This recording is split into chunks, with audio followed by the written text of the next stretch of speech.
Olá, boa tarde, tudo bem com vocês? Meu nome é Danilo Mergulhão, eu sou coordenador e professor do curso de Direito da Faculdade Pitágoras, da Unidade Belo Jardim, no estado de Pernambuco. Durante esse período de pandemia, nós começamos a construir um projeto de boas práticas e, sobretudo, para estimular a informação concreta e informações com bases científicas sobre diversas relações jurídicas e não jurídicas que foram alteradas durante esse processo de pandemia. Para isso, nós convidamos os melhores palestrantes para estar conosco, autoridades em cada área do direito e em cada área de situações afins. E nós tivemos durante todo esse tempo, em aproximadamente 5 semanas, mais de 8 palestras e contamos com a presença de mais de 1.000 pessoas conectadas conosco. Tudo isso de uma forma gratuita, com qualidade e com certificado. Importante para o tempo que vocês estão, principalmente para os nossos estudantes de Direito. E desde já eu gostaria de pedir a vocês que, se possível, vocês cheguem aí aqui embaixo, logo após o local onde vocês estão fazendo os comentários, tem uma setinha. Clica nessa setinha e vai abrir uma tela e você vai compartilhando essa live com todas as pessoas que são próximas a você. Se você puder fazer isso por mim, convidar os seus colegas para assistirem essa live, não só assistirem, mas terem oportunidade de fazerem questionamentos, de suma importância a presença de vocês. Afinal, esse evento é feito para vocês, tá bem? Hoje nós estaremos recebendo o professor Eduardo. O professor Eduardo, ele é livre docente e doutor em Direito Civil pela Universidade de São Paulo. Ele trará para nós um tema muito importante, que é o tema da boa-fé. A boa-fé, ele é um instituto, se a gente puder assim dizer, né? Que ele azeita as relações do ponto de vista da validade das relações e da possibilidade ou não de alguns tipos de excesso dentro das relações. Então é de suma importância esse assunto, é de suma importância a presença de vocês. E desde já eu gostaria de agradecer a todos que estão participando, aos meus alunos da Faculdade Pitágoras, aos meus alunos das outras instituições de ensino. Eu gostaria de agradecer os esforços dos meus professores, queridos professores da Faculdade Pitágoras, de forma particular os professores do curso de Direito, o professor Micael e o professor Douglas, que também já se dispuseram para vir trabalhar conosco temas. Gostaria de agradecer a toda a equipe do administrativo da nossa Faculdade Pitágoras em Belo Jardim, principalmente o nosso diretor Kelvin, o Robson, que faz as nossas artes, o William, que é do operacional, a Carla e a sua irmã, querida irmã Ari, que deu à luz recentemente, a nossa professora Aline, quem mais? A Kelma. Então, esse é um trabalho em conjunto, tá? Eu também gostaria de agradecer a professora Mari Barros, da Faculdade Pitágoras, da Unidade de Jaboatão dos Guararapes. Nós faremos uma live, ainda essa semana eu vou divulgar para vocês a live que nós vamos fazer sobre um assunto muito urgente nesse tempo de pandemia. Então, Robson, gostaria de agradecer sua presença. Já citei você, viu, Robson, aqui? Agradecendo, dizendo que você que faz nossas artes, o seu responsável pela nossa divulgação das artes, a construção das artes, da emissão de certificados. Quando ele estava de férias foi o Kelvin, mas agora voltou a ser ele. Muito obrigado a todos vocês. E se vocês puderem, nesse momento, compartilhar essa live, eu vou fazer isso agora.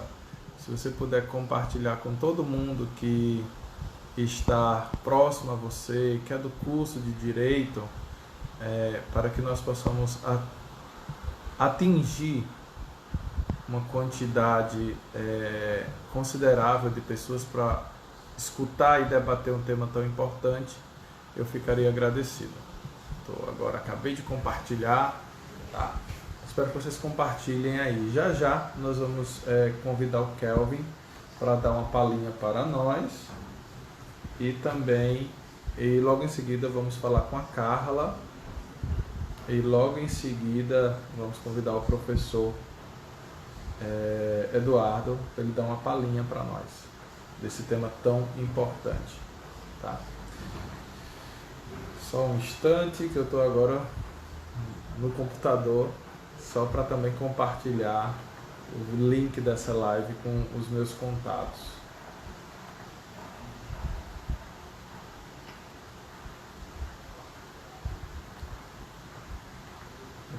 Não consigo.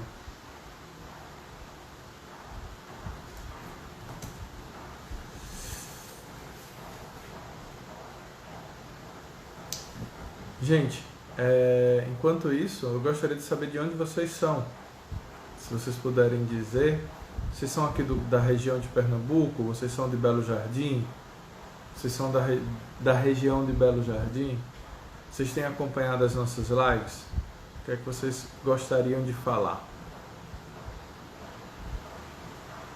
Já vi que o professor Eduardo já entrou. Seja bem-vindo, professor. Eu vou chamar o Kelvin agora. Maceió, Lavínia, obrigado. Dani, São Paulo, Juliana, Três Lagoas, Mato Grosso do Sul. Ah, que bacana. Christopher, Belo Horizonte. Menino, estamos bem, viu? Estamos bem. E o professor também, Eduardo, né? Felipe Tacaimbó, tenho visto. Olha, Felipe, vá nos visitar. Se você ainda não for nosso aluno, vá lá conhecer o nosso curso. Eu vou convidar agora o Kelvin, que ele vai dar uma palavrinha conosco.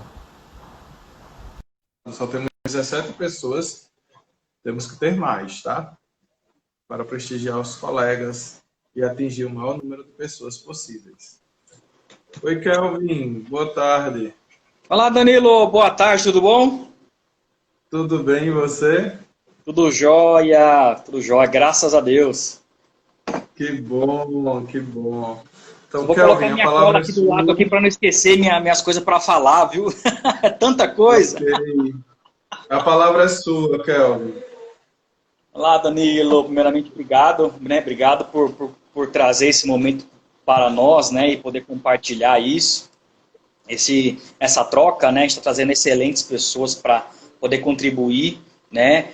E desde já quero aqui, né, agradecer, além, né, de você, como eu já fiz, agradecer todo o time da faculdade, né, que tem contribuído conosco, assim como você já fez, né, eles são peças fundamentais para que a gente possa levar, né, essa troca de experiência entre os palestrantes que aqui estão, né, e vocês que estão aí do outro lado, né, então meu agradecimento a todo o time da faculdade, né, aos tutores também que trouxeram, né, temas para que a gente pudesse discutir, conversar um pouquinho também aqui, a Aline e a Val, né?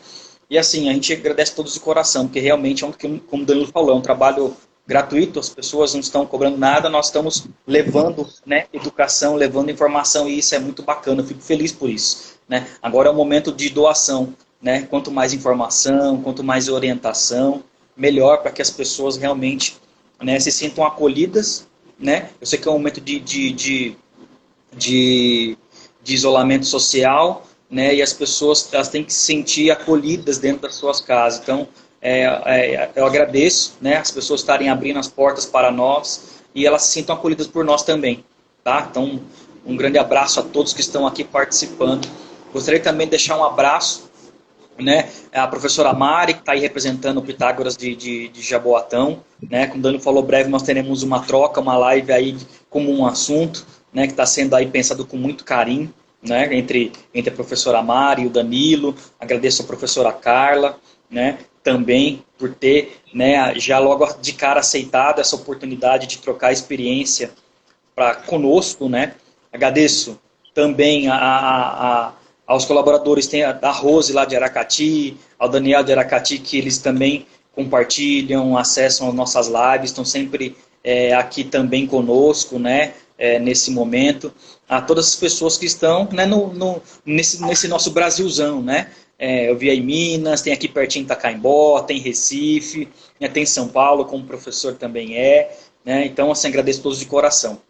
E aí, Danilo, a gente está pensando com muito carinho em tudo que a gente faz. E nesse sentido, a gente também está pensando como levar mais oportunidade de educação para os nossos, vamos pensar assim, os nossos futuros alunos, né? Então a gente lançou hoje uma enquete, né? Peço para você aí que é aqui de Belo Jardim e região, quem está fora também, é uma oportunidade de contribuir conosco, né, nesse momento. Está lá na nossa bio o link, né, de uma enquete que nós estamos promovendo. Qual curso ela gostaria de ter no período matutino? E aí, em cima disso, nós vamos aprofundar e fazer um estudo para que a gente busque a viabilidade e a abertura desses cursos, né? É bom, nós estamos entrando num momento muito bacana da faculdade, e isso ajuda, né? E a gente abrindo essa turma matutina pode facilitar muitas pessoas, né? Que às vezes começa o período da tarde, tarde e noite, né? E quer estudar, e aí tem agora a oportunidade de estudar conosco de manhã, né? Ou também tem, né, os cursos noturnos também. Então tá lá a nossa enquete, peço para que você entre, faça a sua escolha, com muito critério, com muito zelo, com muito carinho, como a gente propôs para vocês também, tá?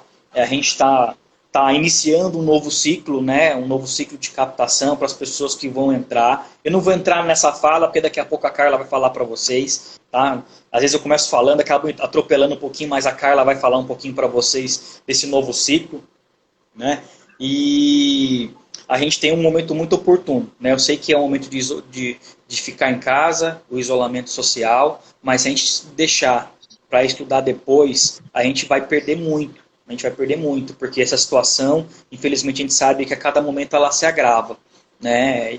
E a gente tem que ir dentro de casa, com as ferramentas que a nossa empresa hoje, a Cogna Educacional, a Croton, através das suas marcas, Pitágoras, Anhanguera, Unopar, outras, né, que tem aí no Brasil, estamos trabalhando diariamente para que a educação de qualidade, a transformação de vida das pessoas, do sonho das pessoas se tornem realidade, né? Então nós trabalhamos muito. Eu reforço aqui, eu sempre falo que os nossos professores, eles e os tutores também estão se doando ao máximo para que a gente leve essa qualidade, mantenha esse nível de qualidade. A gente é cobrado todos os dias para que o professor entregue a qualidade dentro de sala de aula, mesmo fazendo ela remotamente. O Danilo é o nosso professor coordenador, ele sabe disso, né? Ele acompanha os nossos indicadores, né, para que a gente realmente entregue qualidade, né? Então, assim, meu agradecimento, e tenho certeza que quando a gente passar por isso, nós vamos passar por isso,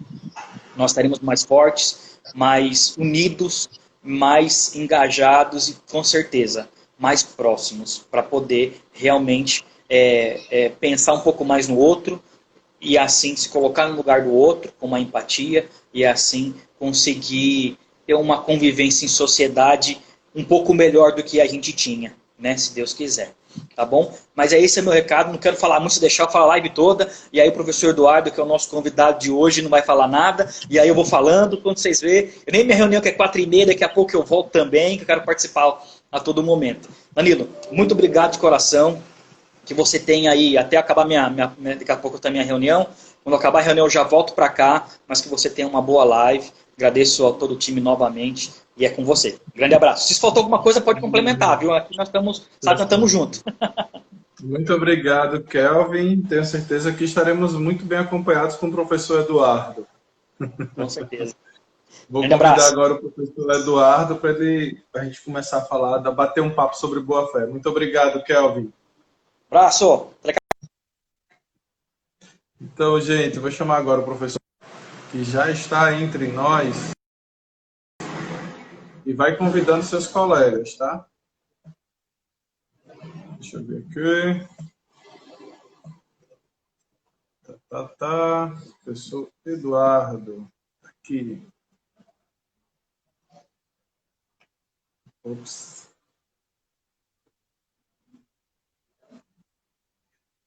Convidei. Agora vamos esperar o professor Eduardo entrar. Boa Professor tarde. Eduardo, Tudo boa bem, tarde, seja Danilo? bem-vindo. Muito obrigado. Boa tarde a você, professor Danilo Mergulhão. Boa tarde a todos que estão acompanhando essa live aqui pelo Instagram.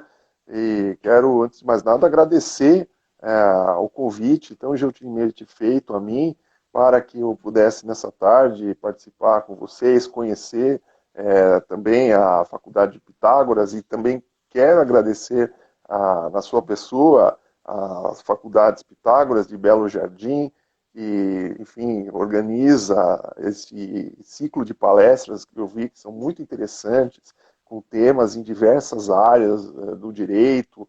Então, vocês estão de parabéns, não só os professores, no caso, o Danilo, cumprimento também o diretor, né, o professor Kelvin, que me antecedeu, falou aqui nessa live, e tantas outras pessoas que eu pude perceber que estão fortemente engajadas para levar o conhecimento aos alunos. E como as lives são feitas para os alunos, então eu quero cumprimentá-los todas e todos, cumprimentar os que estão em Belo Jardim, em Pernambuco, cumprimentar os que estão assistindo em outras localidades do Brasil, cumprimentar, estou vendo aqui tem pessoas da USP, a Dani, a Vitória, então muito obrigado por estarem presentes aqui também nesse momento, e também das faculdades integradas campussárias. Aqui eu ouvi o primeiro nome, que eram alunos da USP, então mencionei os da USP, mas também temos aqui pessoas das faculdades integradas campussárias, que é outra faculdade que eu trabalho. Então, muito obrigado pela presença, né, ainda que virtualmente, né, mas essas tecnologias têm sido muito interessantes, porque têm proporcionado em tão pouco tempo contatos que a gente nem poderia imaginar que viríamos a ter. Né? Por exemplo, de podermos conversar com colegas de outros estados, de outras faculdades, trocarmos experiências e também eu acho interessante que os alunos possam, né, aqui o Lohan, né, da FIX, que é as campusárias, que os alunos também possam fazer esse intercâmbio, não só nós, professores, ao conversarmos aqui por meio das lives, mas que vocês também, alunas e alunos, possam trocar experiências, ampliar os horizontes. Então, isso é bastante salutar. Eu estou muito otimista quanto ao uso dessas ferramentas que estão disponíveis. Né? E estamos passando também pela experiência, né, de usar essas tecnologias no ensino. Né? Não é ensino à distância, é um ensino virtual. Nós não estamos presentes no mesmo espaço, mas estamos todos juntos, continuando a estudar, como o Dr. Kelvin falou, a importância de nós não pararmos. Então, está sendo muito interessante.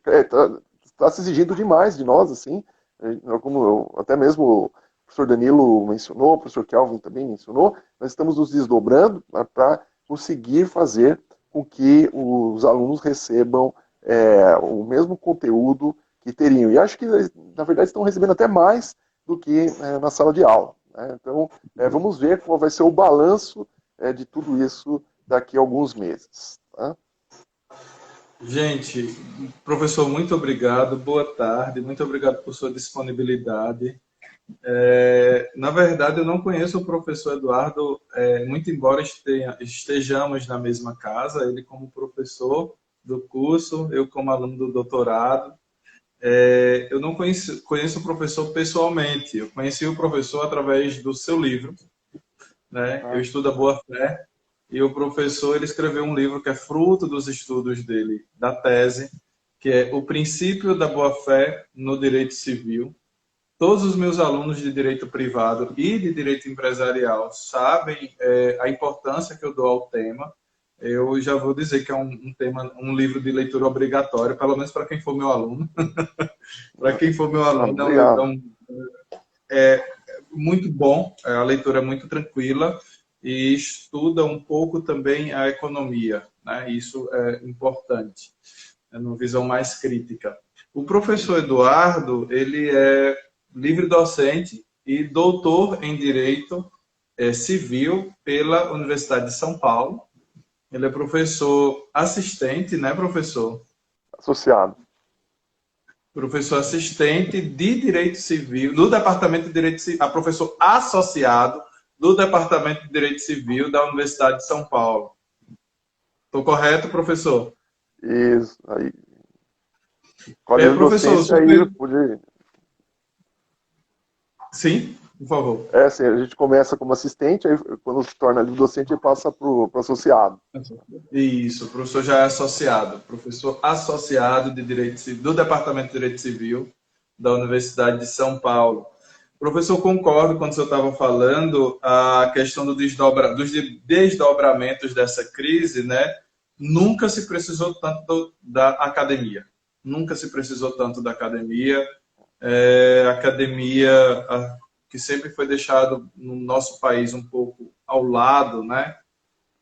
E hoje, como estamos precisando da academia, seja na área da... Estava até conversando essa sexta-feira com o professor Vanilo, que ele é da Comissão do Exame de Ordem, foi da Comissão Nacional do Ensino Jurídico, da importância da academia nesse momento de crise e como todos os professores do Brasil, principalmente os professores de ensino superior, eles têm se desdobrado, tanto nas pesquisas, né, em criações de modelagem de regulação das situações excepcionais, como no compromisso em dar aula, de sala de aula com o seu alunado, né?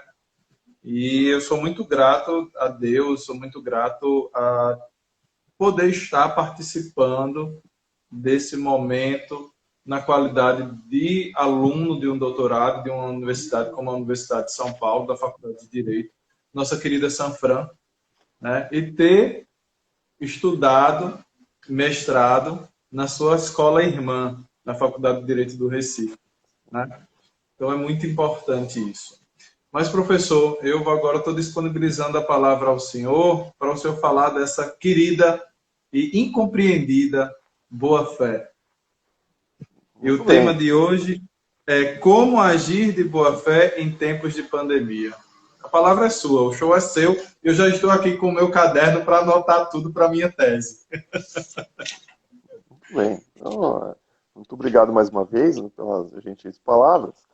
O tema da boa-fé tem tudo a ver com esse momento, porque até mesmo como você destacou no começo da sua exposição, acaba sendo um princípio que pode ser comparado a um azeite ou um óleo, né, em que nós colocamos para lubrificar, para facilitar o funcionamento das máquinas. Só que aqui não são máquinas, são relações jurídicas. Então a boa-fé tem essa finalidade de facilitar. Por isso que até mesmo na obra que você tem em mãos, né, que é a tese de doutorado que eu escrevi entre 2002 e 2006, mas agora que a editora Medina acabou por decidir por publicar, até pelo tamanho, né, tendo em vista o mercado editorial, as editoras querem livros menores, de 150, 200 páginas, e como ela tem 500 e tantas páginas, só uma editora como é o Medina que aceitou o desafio, né, de publicar uma obra com essa extensão de texto. Então, eu coloquei como pano de fundo essa suposta incompreensão da boa-fé. Porque quando a gente pensa em boa-fé, pode se pensar o quê? O que é ética? Moralidade? Ficava muito vago, né? Daí, toda a dificuldade que se teve para se tentar definir.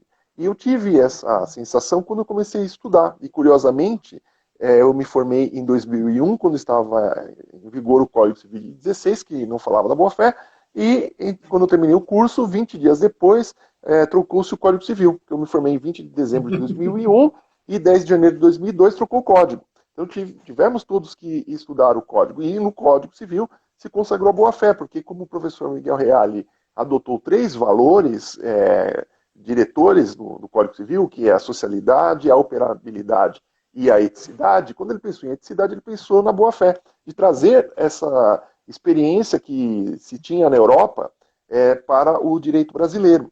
Se queria fazer isso no século XX, mas só ficou no século XXI. Mas fazendo a ressalva que o Código de Defesa do Consumidor prevê em vários dispositivos a boa-fé. Talvez seja o Código da boa-fé, né? Só que não se falava de boa-fé no direito do consumidor. Né? Pelo menos eu não tinha ouvido falar disso. Eu estudei o CDC, mas não se dava tanta importância. Precisou mesmo trocar um código civil para que certos valores pudessem ser reconhecidos pela sociedade, entre eles a boa-fé. E como é muito vago, eu adotei esse referencial teórico da nova economia institucional, que é o que agrada ao professor Danilo, por ser da área de direito empresarial.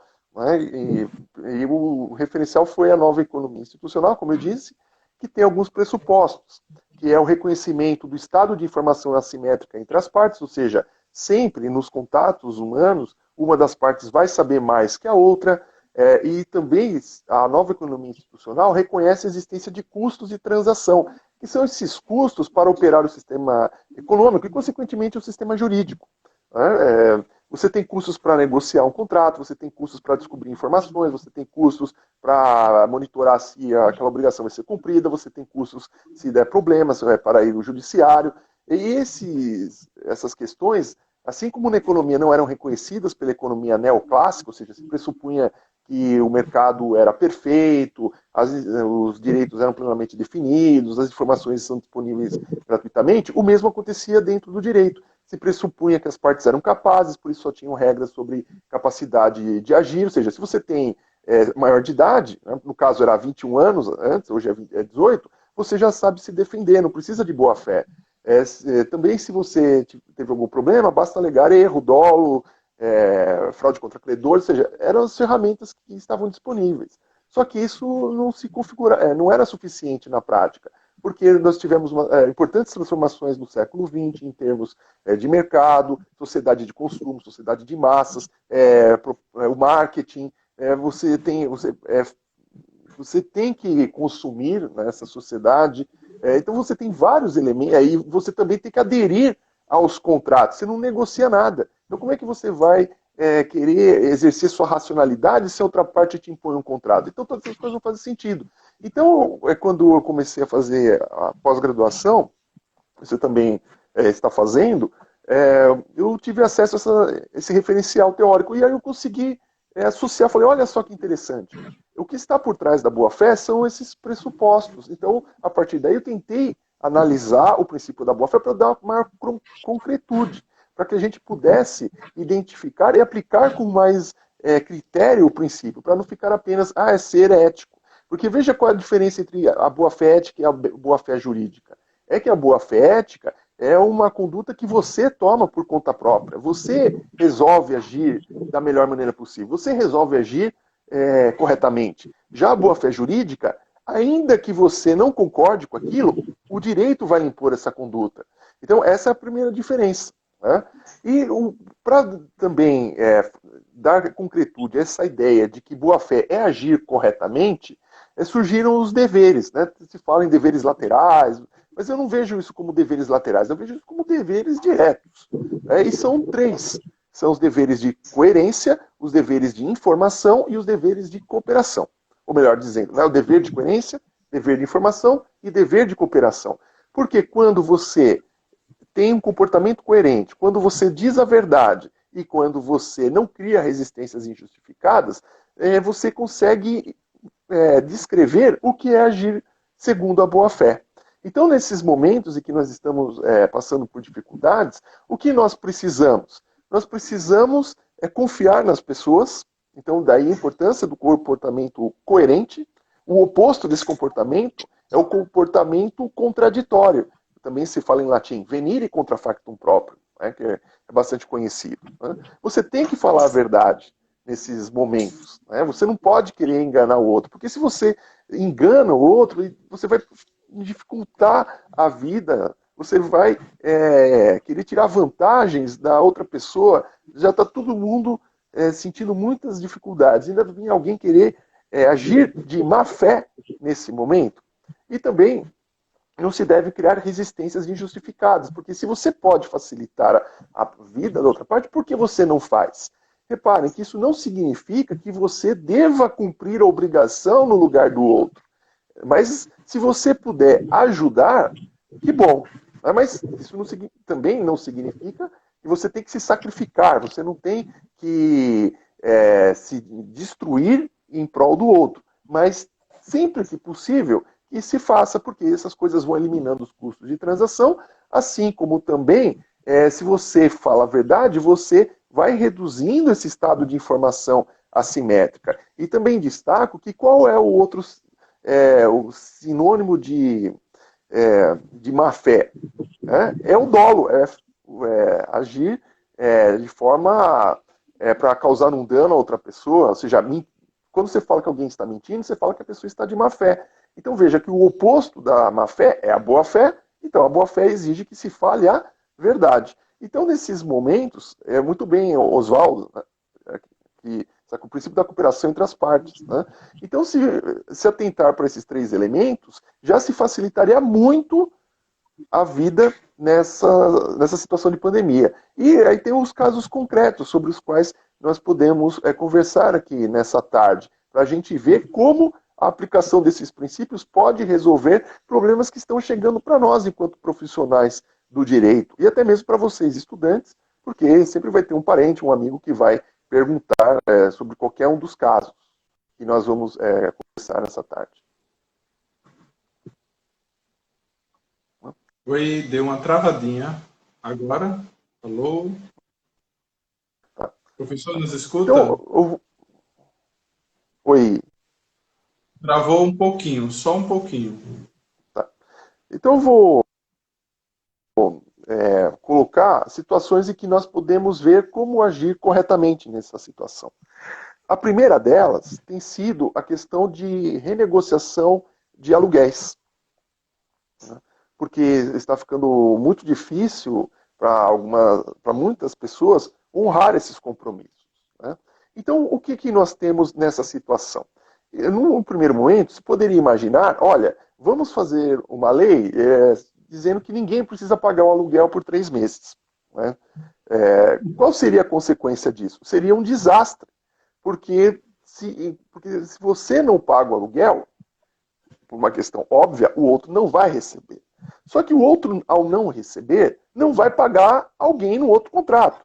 E se a gente for ver, a gente está pensando apenas em um único contrato. Mas os contratos estão todos interligados. Você nem sabe quem é a outra parte. Mas o meu descumprimento contratual, por exemplo, afeta o outro contrato que vai afetar o outro contrato, e o outro contrato que não foi cumprido vem e me afeta. Então se você estimula o não cumprimento da obrigação dessa maneira, o resultado vai ser trágico, vai ser algo parecido com o que se teve no plano Collor, em que se bloquearam os recursos, ou seja, se bloqueou o dinheiro, ninguém tendo dinheiro para pagar, ninguém pagou, todo mundo quebrou. Então podia ter tido uma situação muito pior com o que aqui nós temos hoje. Mas o que a boa-fé impõe? Né? Aquele que tem dificuldade, ele pode procurar, ele pode pedir essa ajuda ao proprietário, porque existe o dever de cooperação. Né? E, nesse momento, não basta só pedir essa ajuda, você também tem que falar a verdade. Porque nós estamos tendo notícias que, assim como tem pessoas que estão com dificuldades, tem outras pessoas que estão se aproveitando da situação, né, para não querer cumprir com as suas obrigações. Né?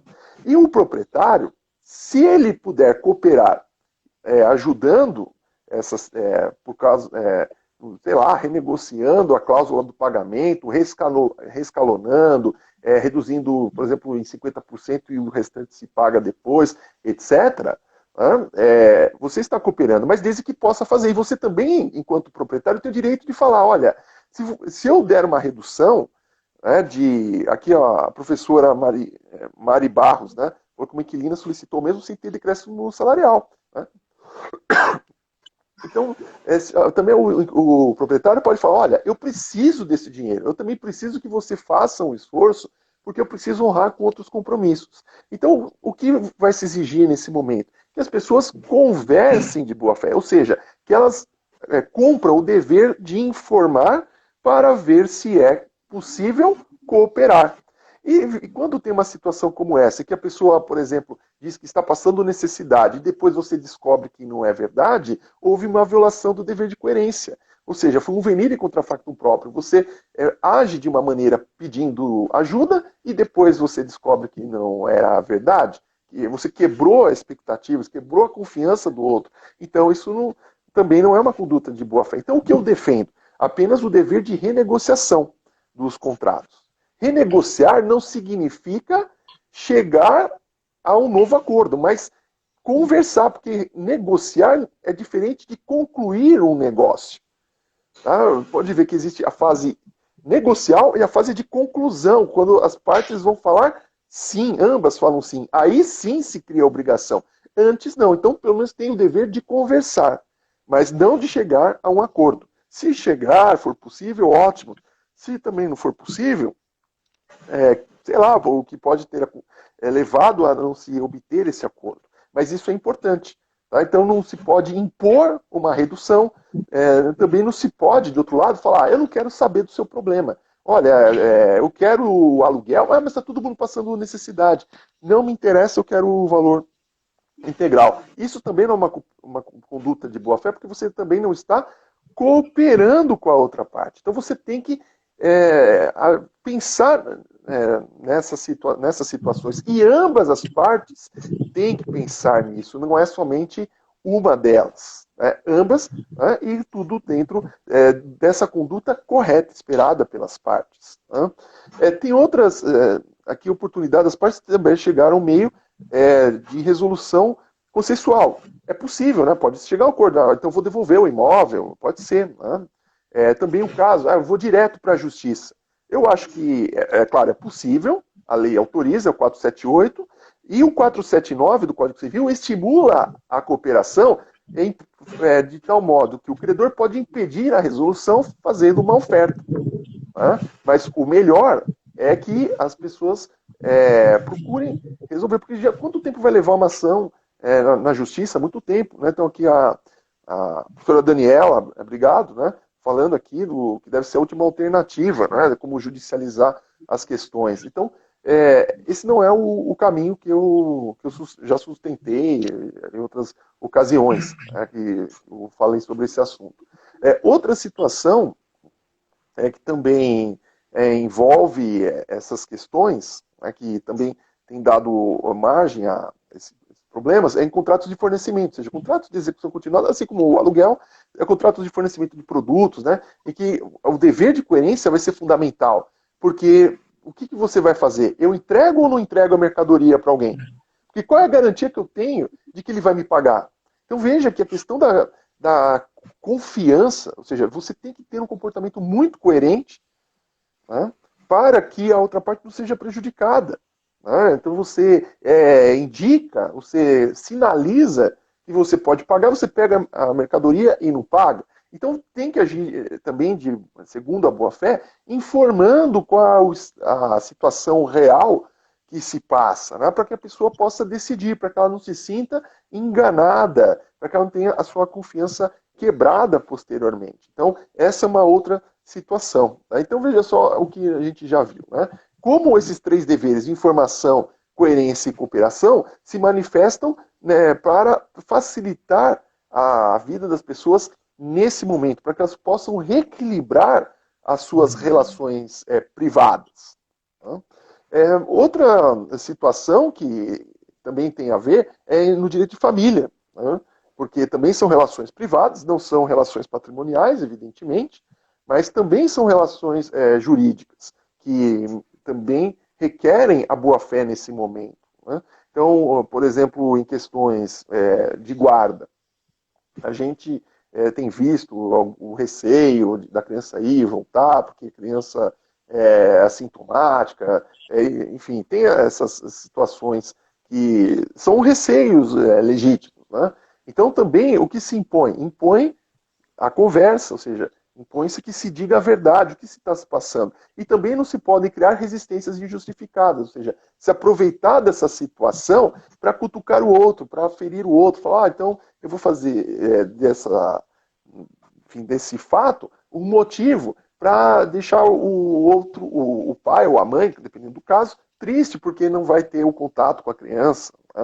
Né? Então, não estou falando daqueles profissionais da saúde que voluntariamente estão renunciando esse contato para preservar a vida, né, e a saúde de todos. Mas aqueles que podem se aproveitar dessa situação para dar aquela cutucadinha. Né? É também em matéria de alimentos, né? Ou seja, qual é o momento oportuno para pedir uma revisão do valor dos alimentos. É claro que a lei já prevê isso, no artigo 1699, em concurso com 1694, parágrafo 1º do Código Civil, né, que você pode reajustar a qualquer momento. Mas faz sentido, nesse período, entrar com uma ação revisional? Não seria, às vezes, fazer uma transação apenas por 2 ou 3 meses para equilibrar, né, e depois, oportunamente, rediscutir se se a pessoa ficou desempregada, como vai ser também essa questão, né, todo o desemprego que está aumentando, devido até por causa da situação de que muitas profissões vão desaparecer em meses. O que ia levar 10 anos vai desaparecer em 2, 3, 4 meses, né? Porque vai ter que se reorganizar os canais de distribuição dos produtos e de prestação de serviços. Os serviços estão online, nós estamos fazendo dessa maneira. A aula é um serviço, a advocacia é um serviço, devido também aos processos já serem todos eletrônicos, ficou tudo mais fácil. Mas o setor da indústria, como é que você vai distribuir os produtos se você só tem acesso livre a supermercados e farmácias?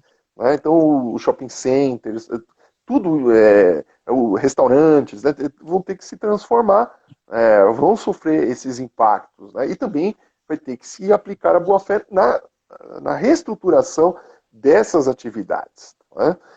E outro ponto que acho que merece destaque é em matéria de proteção de dados. Nós temos a Lei Geral de Proteção de Dados, que não é lei ordinária, né? Mas já vem sendo aplicada na prática. Né? E um dos princípios da Lei Geral de Proteção de Dados, claro que depois que as multidões serão alocadas em quê? Não sabemos. Né? Nós vamos enfrentar, são revoluções. Assim como teve a primeira revolução industrial, que, enfim, por isso é uma revolução. Tivemos outra revolução no pós-guerra, que fez com que as mulheres saíssem de casa para o mercado de trabalho, e agora estamos passando por uma outra revolução. Né? Não sabemos qual será o resultado disso. Né? Mas voltando à questão da proteção de dados, o que se passa é também de não se aproveitar para coletar dados que não precisam ser fornecidos. Né? Então, também tem essa questão. Isso foi até objeto de discussão no Supremo Tribunal Federal, se a realização do censo, se nisso se poderiam coletar dados além dos necessários. Né?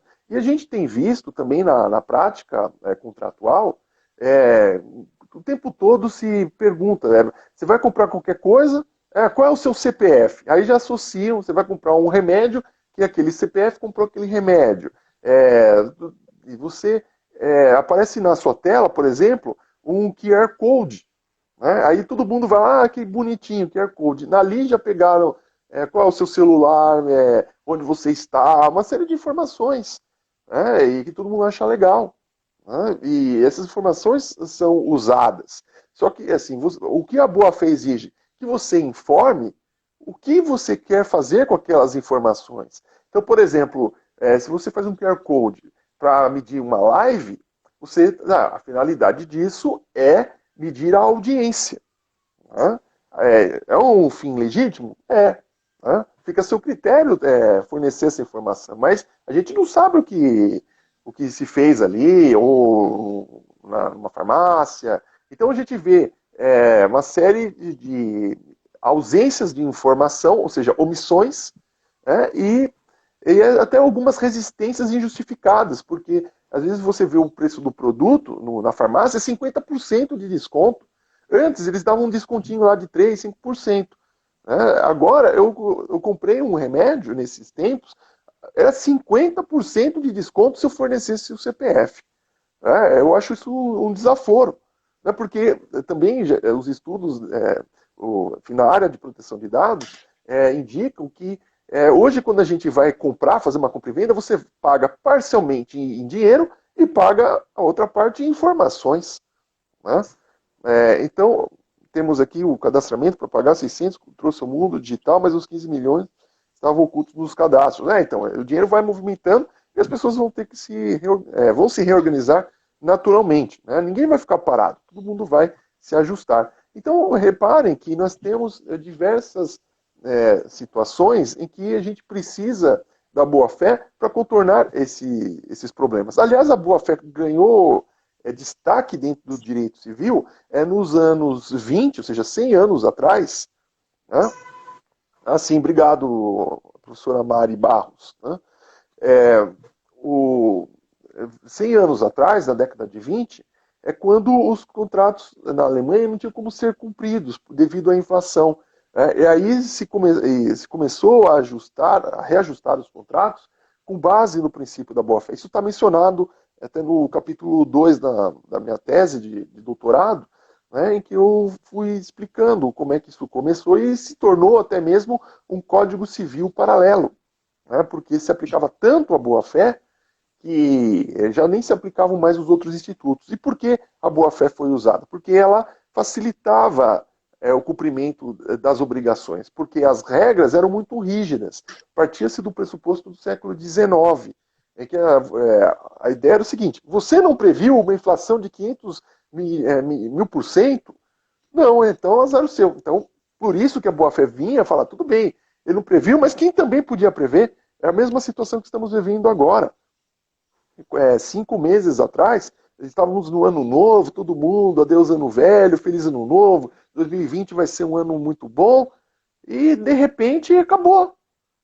Mudou tudo do nada. Quer dizer, da noite para o dia.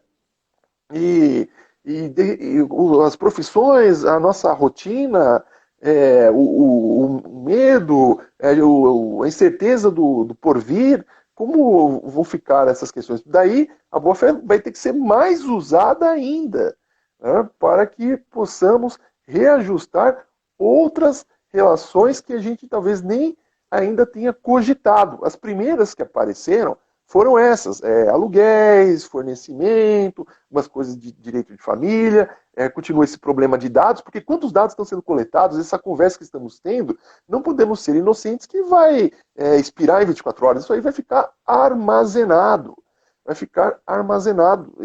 e pode-se fazer a transcrição do que eu fui falar, do que eu falei, e será que isso pode ser usado no futuro em meu favor, em meu desfavor? Então veja como é importante a gente pensar na proteção de dados. E como a gente não sabe o que é feito, a gente pode considerar que não agem com transparência com a gente. Ou seja, nos faltam informações. Não estão agindo plenamente de acordo com o princípio da boa-fé. Né? Então, talvez daqui a alguns meses, outras situações vão aparecer e vamos ter que recorrer aos velhos institutos jurídicos. Aliás, é sempre assim. Né? A gente vê os problemas acontecendo, né? E as soluções são sempre aquelas que os romanos já pensaram. Pelo menos em direito privado, quase tudo já foi pensado, testado e aprovado. E por isso teve durações. Eu vou dar um exemplo. A gente pensa responsabilidade civil dos robôs. Né? Onde é que você vai buscar uma regra sobre essa? No direito romano, que é a mesma coisa. Você vai considerar o robô como um ser humano, como um ser vivo? Não.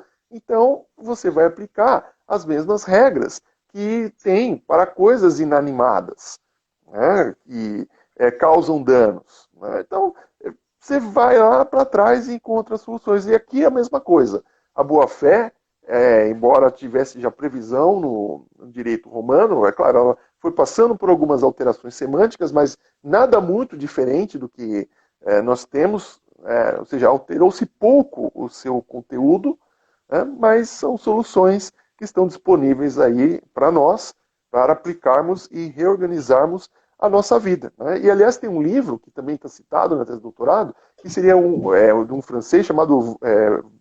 seria talvez um polonês que escreveu em francês, ou fez a tese de doutorado dele na França, o título é Ensaio sobre uma definição geral do direito baseada na boa-fé, em que ele procurava demonstrar como a boa-fé seria o grande fundamento do direito. Assim como a gente pensa na dignidade da pessoa humana como valor fonte do direito, seria, na visão desse autor, a boa-fé. Né? Em que se você agir de acordo com a boa-fé, você evita uma série de problemas para as pessoas. Né? Professor, o senhor está falando aí, né, e eu sempre digo aos meus alunos e aos meus colegas, estamos passando por um processo muito grande de intervenções legislativas, lógico, com pessoas extremamente capazes, com colegas da academia, mas há uma profunda intervenção legislativa. Isso me preocupa, porque eu vejo no direito civil, pelo menos na parte da teoria, respostas. Eu disse, mas, bem, nós já temos uma resposta construída dentro da teoria do direito civil. Basta estudar a teoria do direito civil.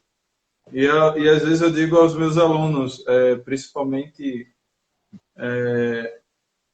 no sentido de cautela com eles. Eu disse, olha, daqui a 5 anos você vai dizer, ai, que falta me faz ter lido Pontos de Mirandas ou ter lido Orlando Gomes. Não os revisitados, os originais. Sim, faz toda a diferença. E também parte dessa tese tem uma influência, por exemplo, do Orlando Gomes.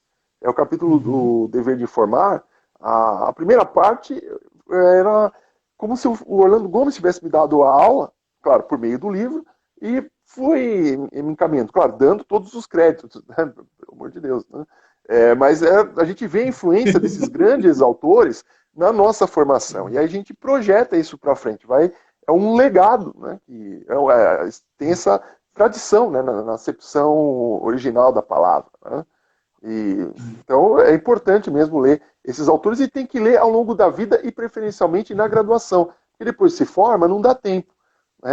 Começa a trabalhar, tem outros compromissos, não dá para você parar, a menos que você consiga interromper sua carreira para fazer um doutorado e só se dedicar a isso.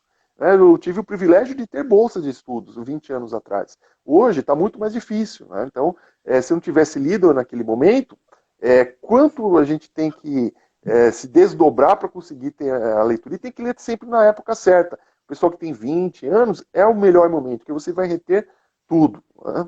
E queria destacar aqui, estou vendo aqui muitas pessoas da USP, aqui na live, né? A Mônica, o Caio, a Dani, também, pessoas, até que a Dani já se formou, né? E está aqui, né, na live, obrigado pela presença, da Campos Sales, né, aí na área também, a outra Dani do segundo semestre da Campos Sales, que estava presente, vários alunos, então que legal, né? Muito obrigado pela participação de vocês nessa tarde. Eu estou destacando, né, porque como a gente já está chegando para o fim, então pelo menos deu tempo de falar o nome de... Não, professor, o senhor tem todo o tempo que o senhor quiser. É que as lives elas duram 1 hora, né? Quando dá 1 hora ela fecha, né? Então, eu falei antes que acabe o tempo, deixa eu pelo menos cumprimentar, registrar aqui a presença deles, porque é para eles que a gente fala, né? O Rogério de Salvador, obrigado. Né? Enfim, Professor, oi. E algo que o senhor estava também falando me chama muita atenção, a questão do que o senhor falou sobre o custo de transação, que é algo que nós estudamos bastante. Inclusive, eu estou fazendo doutorado na USP, né, e eu estou fazendo um curso de economia. Eu estou com os bons manuais de economia, inclusive segurando o celular, que é o do Mankiw, da professor Gregory Mankiw, que eu gosto bastante, e conheci os estudos dele durante a graduação, cursei 2 disciplinas de economia na graduação em Direito, aqui na Universidade Católica de Pernambuco, e hoje, para entender o meu doutorado melhor, para entender os influxos da economia na formação dos contratos empresariais e na regulação da boa-fé, de que forma eles se movimentam, decidi cursar economia. Mas quanto mais boa-fé, menor o custo de transação. E aí na USP é muito comum os professores de comercial eles fazerem um teste com seus alunos. Quando eles ingressam na disciplina de Empresarial 1, eles fazem geralmente um teste. A professora Paula Forgione faz isso com uma certa frequência, porque ela dá aula de contratos empresariais na Sanfran. E ela diz assim, olha, eu quero que vocês vão investigar aqui na região de que forma é construídas as relações jurídicas entre os comerciantes e os seus fornecedores. E a maioria, professor, é verbal, com contratos verbais, ou seja, uma grande incidência, pelo menos deveria ser, de boa-fé, né? de entendimento de boa-fé de que a pessoa, de que o seu fornecedor e de que as partes agirão sempre com a devida boa-fé.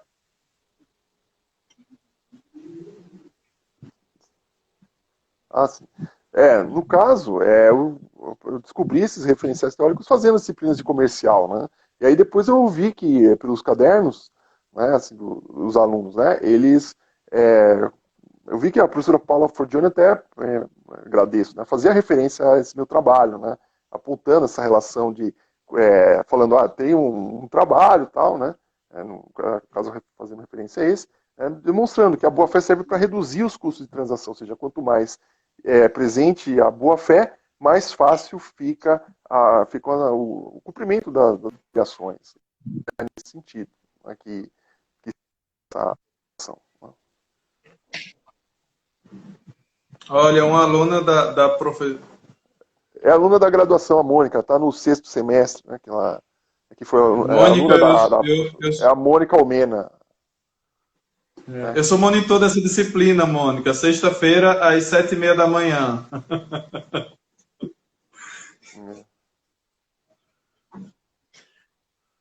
Professor, diante da boa... o que é que o senhor acredita? Algumas pessoas falaram aí, alguns alunos da graduação, da cooperação, do princípio da cooperação, e nós sabemos que esse princípio da cooperação, ele é um influxo da boa-fé, do direito civil, na verdade, no direito processual civil. Eu sempre digo aos meus amigos que estão estudando direito processual no mestrado aqui da Universidade Federal de Pernambuco, eu disse, se você quer falar sobre cooperação, você vai ter que ser um bom civilista, porque você vai ter que estudar muito direito civil. Muito direito civil. Assim como, para você ser um bom comercialista, você tem que saber muito direito civil também, isso já me alerta a minha orientadora. Mas, já que tocaram aí nesses influxos do direito civil no direito processual, para findar, lógico que nós podemos retomar, né, depois que findar esses 60 minutos, não há nenhum problema em voltar, se o senhor quiser, sim, pelo menos para terminar a live de uma forma mais pertinente, até porque eu quero falar um pouco mais sobre o seu livro. E eu gostaria de saber, então acho que a gente poderia fazer o seguinte, a gente encerrar a live, já sabendo que a pergunta que nós estamos pedindo para o senhor nos dar uma resposta, se for possível, quais seriam os influxos, principalmente para os amigos processualistas, que estão estudando os princípios, e principalmente o princípio da cooperação, o que é que ele tem que estudar em direito civil? Tá certo. Então vamos encerrar aqui, vamos voltar para o senhor responder essa pergunta, fazer suas considerações finais e a gente apresentar mais uma vez o seu livro. Tá certo. Então vamos lá. Obrigado, até já. Então vamos voltar já, gente. A gente só vai encerrar aqui e a gente já volta, que já está acabando os minutos. Até mais, até já, espero você. Até mais.